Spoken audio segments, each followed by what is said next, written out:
Halo semuanya, selamat datang di pembahasan kita kali ini. Hari ini kita bakal ngebedah sesuatu yang, ya jujur aja, sangat dekat sama keseharian kita. Sesuatu yang seringnya nggak terduga, tapi selalu ngintip di balik pintu. Kita bakal ngebedah indeks rawan bencana dari BNPB, buat ngelihat sebenarnya ancaman apa aja sih yang ngepung kita dari segala arah. Yuk, kita mulai. Nah, coba deh dengerin pertanyaan ini. Benar nggak ya, kita hidup di atas bom waktu, kedengarannya kayak di film-film ya? Tapi sayangnya ini bukan sekedar ungkapan dramatis buat nakut-nakutin. Ini tuh realitas geografis kita. Maksudnya, paham soal lingkungan tempat kita tinggal ini bukan cuma soal ngapalin data statistik, tapi benar-benar soal cara kita bertahan hidup dari hari ke hari. Banyak banget dari kita yang mikir kalau bencana itu ya murni turun dari langit, kehendak alam gitu kan. Tapi kalau kita cek definisi resminya nih, di Undang-Undang Nomor 24 Tahun 2007, konsep bencana itu ternyata luas banget loh. Pemicunya bisa datang dari mana aja. Bisa faktor alam, non-alam, bahkan ulah manusia yang akhirnya bikin kita rugi banyak. Mulai dari kehilangan harta benda sampai ngerusak kondisi psikologis kita secara dalam banget. Jadi dari undang-undang tadi, ancaman bencana di negara kita tuh dibagi jadi 3 pilar utama. Faktor alam, faktor non-alam, dan faktor sosial. Ini ngebuktiin banget kalau bahaya itu bentuknya nggak melulu gempa atau badai. Kadang bahaya itu justru muncul dari penyakit, gagal teknologi, atau mirisnya dari sesama manusia. Oke, kita bahas satu-satu ya. Dimulai dari yang paling sering banget ngehajar daratan kita, faktor alam. Yang pertama, gempa bumi. Kehancuran ini bisa kejadian cuma dalam hitungan detik aja, benar-benar detik. Gempa ini sebenarnya adalah pelepasan energi yang luar biasa besar secara tiba-tiba dari dalam kerak bumi. Dan di Indonesia, kita ini hidup di bawah bayang-bayang dua jenis gempa yang super mematikan. Gempa tektonik yang gara-gara gesekan lempeng benua, sama gempa vulkanik yang asalnya langsung dari perut gunung berapi. Ngomong-ngomong soal gunung berapi, bahayanya tuh bukan cuma dari lahar panas yang mengalir, nggak cuma itu. Waktu erupsi, gunung tuh ngelepasin awan panas yang mematikan banget. Lontaran batu-batu pijar, hujan abu lebat yang sampai bisa nutupin langit, bahkan sampai gas beracun. Bener-bener salah satu kekuatan destruktif di alam yang paling kompleks dan berlapis-lapis bahayanya. Terus ada juga bencana yang nyiksanya itu jangka panjang. Yap, kebakaran hutan. Api yang lahap hutan berhektar-hektar itu gak cuma bikin rugi ekonomi atau ngerusak lingkungan secara langsung. Asap tebalnya itu loh, asap ini bikin bencana susulan yang bisa ngelumpuhin aktivitas kita sehari-hari. Dan parahnya lagi, ngerusak paru-paru orang-orang di sekitarnya sampai berminggu-minggu lamanya. Ancaman lain yang juga sering banget datang tanpa ngasih aba-aba adalah tanah longsor. Gini ya, kalau kestabilan lereng udah keganggu, bisa karena hujan deras banget atau ada getaran gempa, ribuan ton tanah dan batu itu bisa langsung meluncur ke bawah dalam sekejap mata. Tembok beton yang paling tebal sekalipun seringnya amblas nggak berdaya nahan beban seberat itu.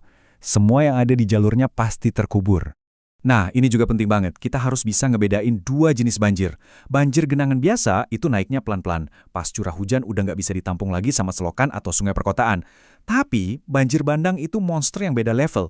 Ini tuh aliran air super kencang dari dataran tinggi yang curam, bawa batu-batu raksasa, lumpur pekat, sampai pohon-pohon besar. Semuanya disapu bersih dengan beringas, terus tiba-tiba surut gitu aja. Karakternya beda, tapi dua-duanya sama-sama ngeri. Oke, sekarang tarik napas dulu. Kita bakal bahas salah satu ancaman lautan yang paling menakutkan. Tsunami. Jangan salah, ini bukan ombak laut biasa yang kita lihat di pantai ya. Ini adalah rangkaian gelombang raksasa dengan energi yang panjang banget.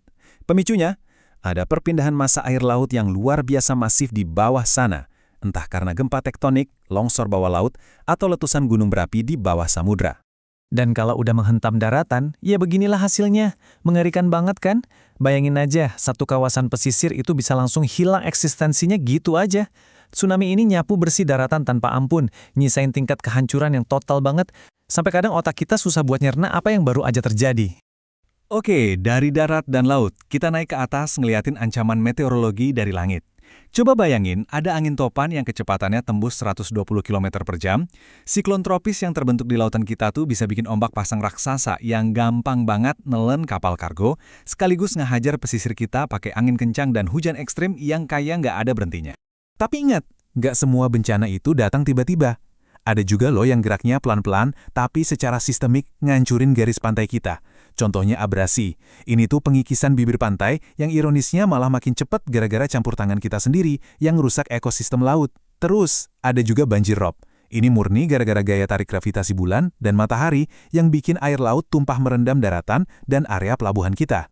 Sejauh ini kita udah bahas kekuatan alam yang luar biasa ngeri, dari geologi sampai meteorologi.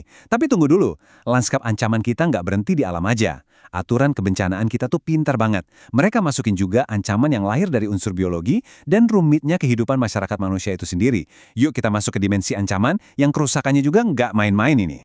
Di ranah non-alam, ancaman yang paling langsung nabrak denyut nadi masyarakat ya jelas wabah penyakit.